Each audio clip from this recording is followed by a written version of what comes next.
Now what I'm going to do is I'm going to install it into my Lifeproof case, which I've already unboxed and water tested. You can check my video out on that. I'm just looking for any streaks that I might want to wipe off or anything like that before I put it in there.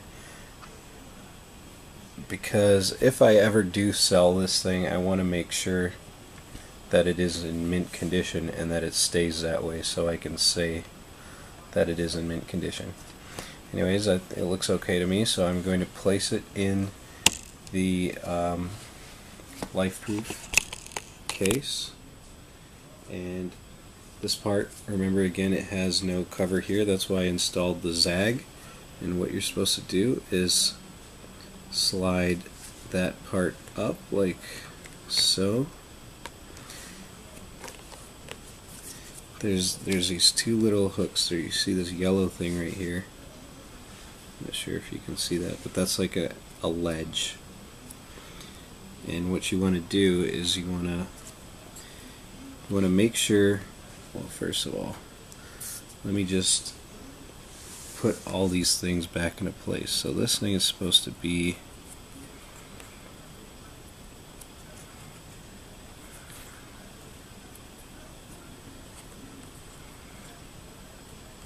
these things are supposed to be in there, and I'm just going to line up my O-ring a little bit better.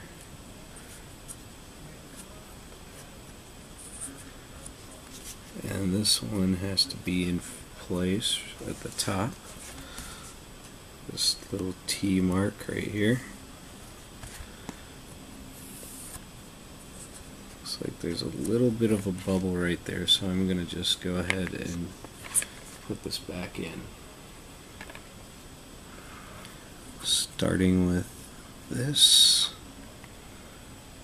and then just let it kind of fall into place.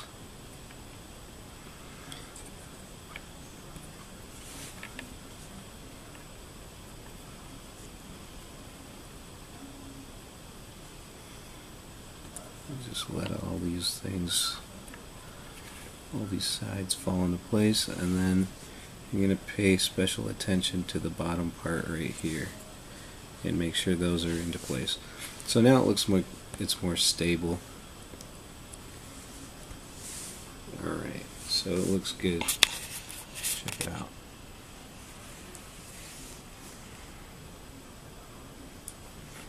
And I'll do a zoom up and show you how it is when it's all installed properly. So I think everything looks good. Now let us place the iPad into its groove.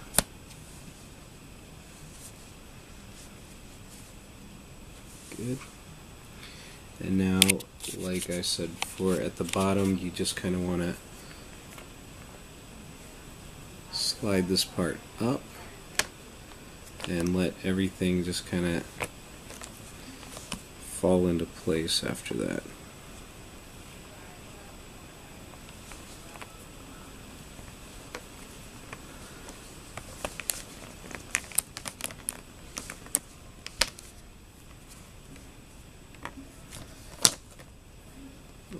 This part always makes me nervous because it looks like there's such a huge gap right there.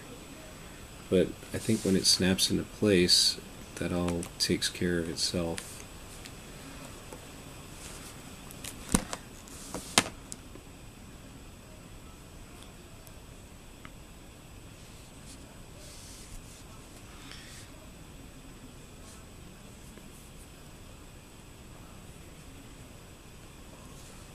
Alright, so I slid that part up, and now I'm going to just snap this into place here. And kind of do that all around.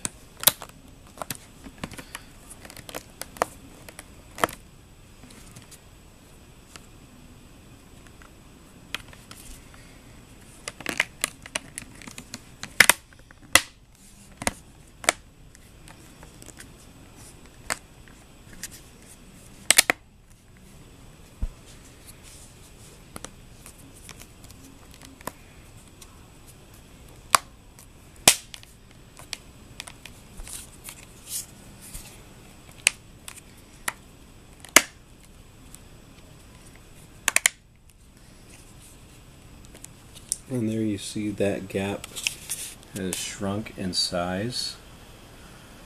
This, don't worry about that, that's where you stick coin in to wedge it open, to pry it open.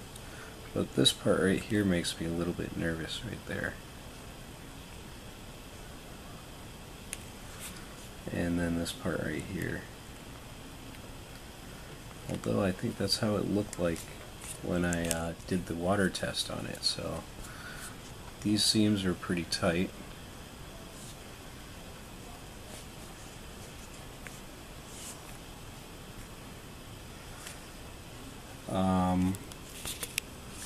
So yeah, let's take a look at it. This is all made of rubber here. Here's the mute switch.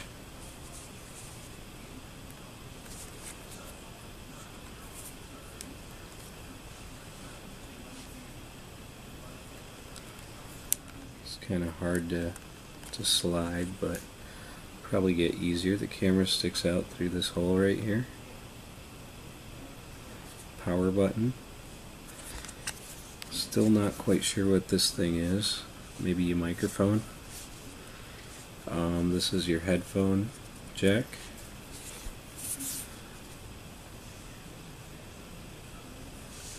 Here's where the case is pushed in together right here. So you definitely want to make sure that the gap is not huge. I don't know what to do about this area right here, but I think it was like that when I did the water test, so I'm gonna try not to worry about that. There's a port, and let's see, here is the iPad charger, so let's see how that fits into this port.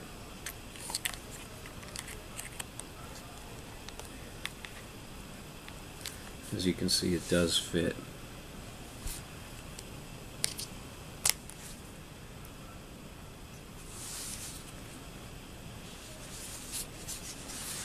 So there you go. This is the iPad with the zagg shield on it. These streaks should be going away pretty soon, hopefully in about 12 to 24 hours. You can see the little cutout for the screen, the front-facing camera right there. And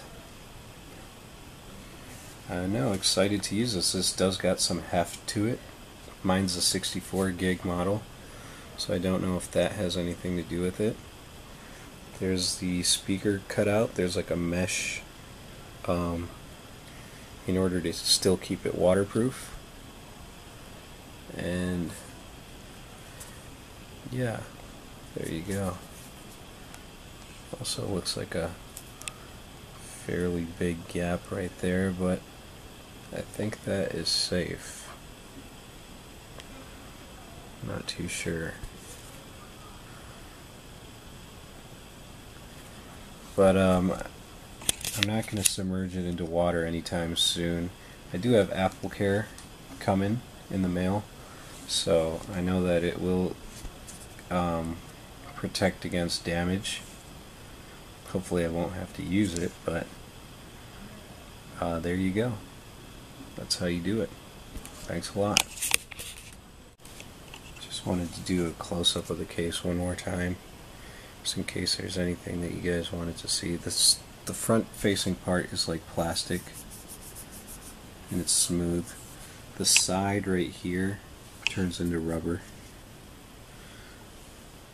Right where you see that kind of like line right here, smooth and then grippy.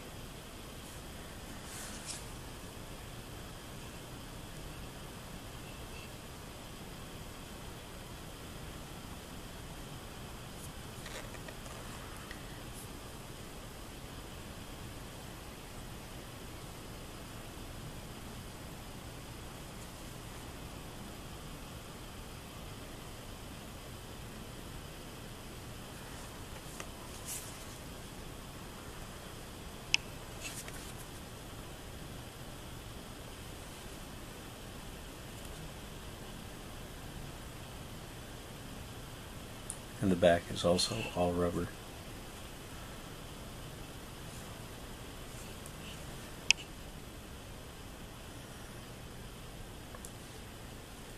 Now that I actually have the case in my hand, I can say that I'm not afraid of drops. This thing will definitely handle a couple drops. I mean, I'm not going to be dropping it off of 30-foot buildings like some videos show, but for any day dings and bumps and stuff like that, this thing is definitely more than ready. There's the volume button, mute. That's nothing. I think that's just like a anti-skid. This is the power right there. One thing I forgot to show you guys is this. This is the case cover right here.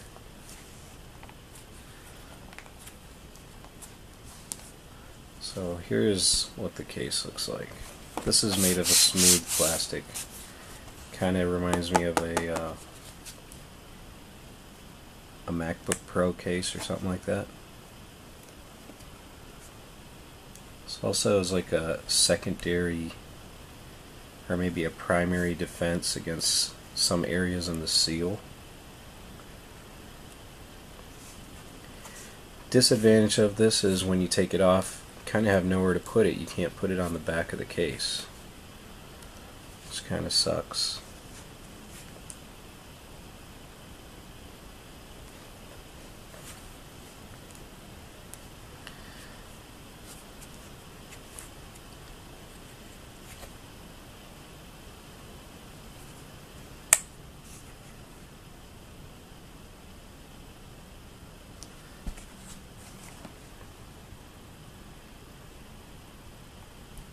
And here's how the case works. You just pop it off.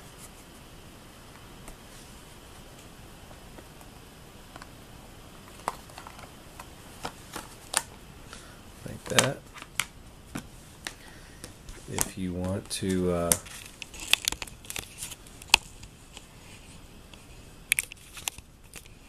put your iPad in portrait mode, I know it's upside down, but I'm just going to do it like this. Boom, there you go.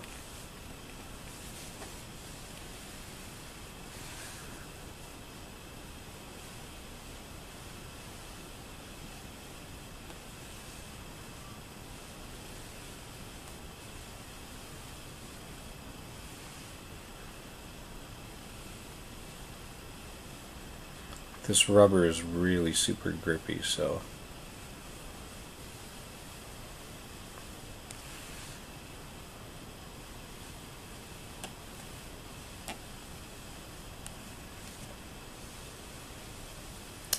the reason I'm not turning my iPad on is because I installed my zagg shield and it says to keep it off for a couple hours, so that's what I'm doing.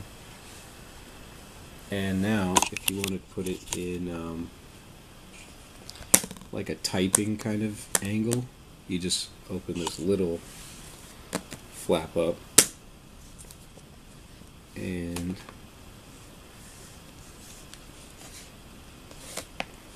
there you go.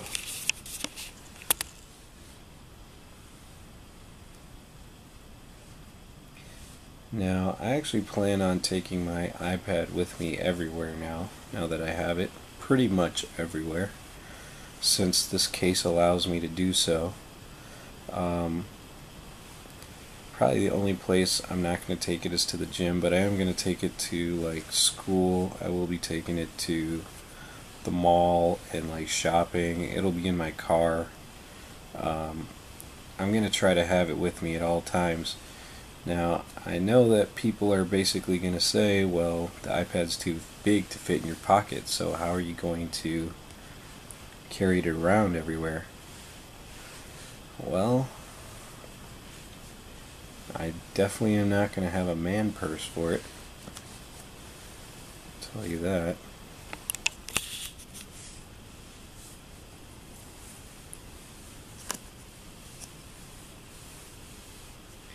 So what I will do is